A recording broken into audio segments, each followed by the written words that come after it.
I'm John Cohen, and this is My Tech. Are you in the market for a new laptop? Maybe you've been considering either a Mac or a Windows machine. Well, these are two of the most affordable machines that are on the market today.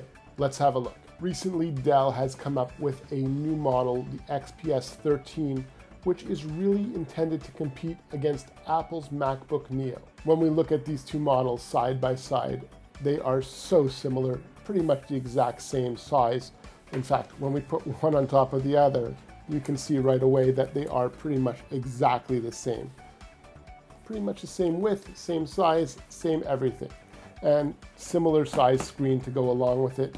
So how do you decide? Well, we're going to look at a couple of the comparison points between the two, and maybe you'll have a better idea of which one is right for you. When we look at the ports on these two machines, we're going to see that the MacBook Neo has two USB-C ports, one of them being the 10 gigabit per second version, the 3.2 of USB-C, the other one being just a USB-C port standard, where the Dell, on the other hand, has a USB-C port on one side and then on the other. So both the left and right side have USB-C ports, and both of those are the 10 gigabit per second 3.2 version of the USB-C. One of the things that I always find very important is how fast my machine will start when I turn it on. So we're just going to look at both machines, the MacBook Neo and the Dell XPS 13, and see which one starts faster. So push the buttons at the same time.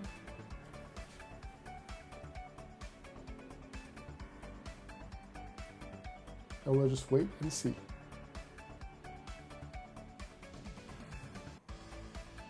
As you can see, they're both going through the startup. And to get to that welcome screen is almost identical. I would say the Dell was maybe a smidge faster. When we stand these two up next to each other, we notice the Apple is a little bit taller, and that's due to the actual screen being a little bit longer. Inside these two machines, of course, there are some subtle differences. Apple features the A18 Pro chip inside, where the Dell has the Intel Core 5 320 chip. That's the Panther Lake version. And of course, the thermals inside are going to be significantly different. Because Apple's using a mobile chip, there is no need for a fan, where the Dell does have a fan. So if you are bothered by fan noise, and while it's not very loud, there is still some fan noise. As you can tell up to now, these two computers are very similar, and it doesn't stop there because they both offer 500 nits of brightness, that's peak brightness, as well as a 1080 webcam, so you have great HD video calling for your Zoom calls or your Teams calls. One of the places they do differ is in the refresh rate technology.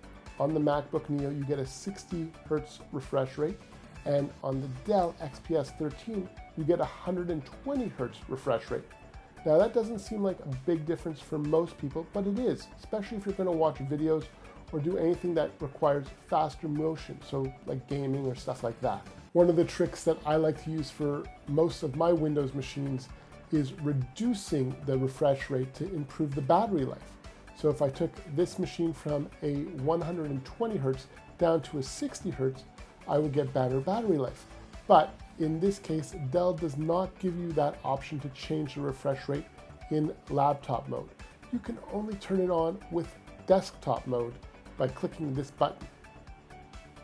And you can see it will adjust to the 60 Hertz option. Another thing to consider is that the displays are different in the sense that on the Dell XPS display, you get a matte finish, where the MacBook Neo, you get a glossy or shiny reflective finish. So if you are using it outside, the Dell will obviously be a little bit better for outside usage. Now, of course, they do make third-party, basically screen protectors that go over the screen that can give you a matte finish for the MacBook, but it's just something to keep in mind. One of the premium features that's included in this Dell XPS 13 is a touchscreen. That's one feature you don't necessarily expect to get at this price point. Of course, Apple at this point does not offer any laptop with touchscreen options. Another place where these two computers really compete with each other and are similar is in sound. The sound quality on both of these machines are excellent. You'd have no problem watching a full movie on there and really enjoying it. Both machines are made of aluminum, high-grade aluminum, and are light. While the Dell is 2.2 pounds and the MacBook Neo 2.7, there is a slight difference, of course, on the scale, but for everyday use, I don't think you could really feel the difference. The Dell XPS 13 has just over a 40% larger battery. Now, you might think to yourself a larger battery equals better battery life, but unfortunately that's not the case. Because the MacBook Neo uses a mobile chip inside, that SoC system on a chip, it is highly efficient, so it gets much better power output with a smaller battery. Dell suggests you can get up to 17 hours of battery life with this machine, and I found that you're getting closer to 9 to 11 if you keep the refresh rate at that 120 Hertz. And on the MacBook Neo, Apple suggests, again, up to 16 hours. In my testing, I'm getting between 11 and 14, and that's based on, mixed use of videos and web. So really, they're, again, very similar. The problem you might be running into now is deciding which of these two computers is the right one for you. Both have a lot of pros and cons and are priced really similarly. The Dell has that 512 gigabyte hard drive built right in from the start, where the MacBook Neo is a 256, and you can upgrade to a 512 for a little bit more money. The Dell has a 120 Hertz refresh rate screen, the MacBook Neo a 60 Hertz refresh rate. Now, of course, the Dell has a touchscreen, the MacBook does not, and both of them have two USB-C ports. The MacBook Neo is one USB 3.2, and the other one's just a USB 2, where the Dell has two USB-C 3.2s, so you get faster speeds with the Dell for transferring from both ports. Some of the other things to consider is the fact that the Dell has a fan built in, so that means it's going to be a noisier computer, and it's going to be less efficient because it's not using a mobile chip like the MacBook Neo. So although it does have a bigger battery, it doesn't get as much power per usage, especially if you have the screen with the 120 Hertz per second turned all the way up. The deciding factor might be whether or not you're using Mac OS or Windows OS. If you're going to use Windows, then this Dell XPS 13 is a great machine packed with a lot of power and a lot of features that aren't necessarily found in a price point of this type, where the Mac OS is just a great machine if you're on the Mac system. The MacBook Neo, while it is a mobile processor in there, is in fact running a lot faster than machines that are just 2 or 3 years old from Apple, like the MacBook Air with the M1 processor. Regardless of which machine you choose, you can't make a bad choice.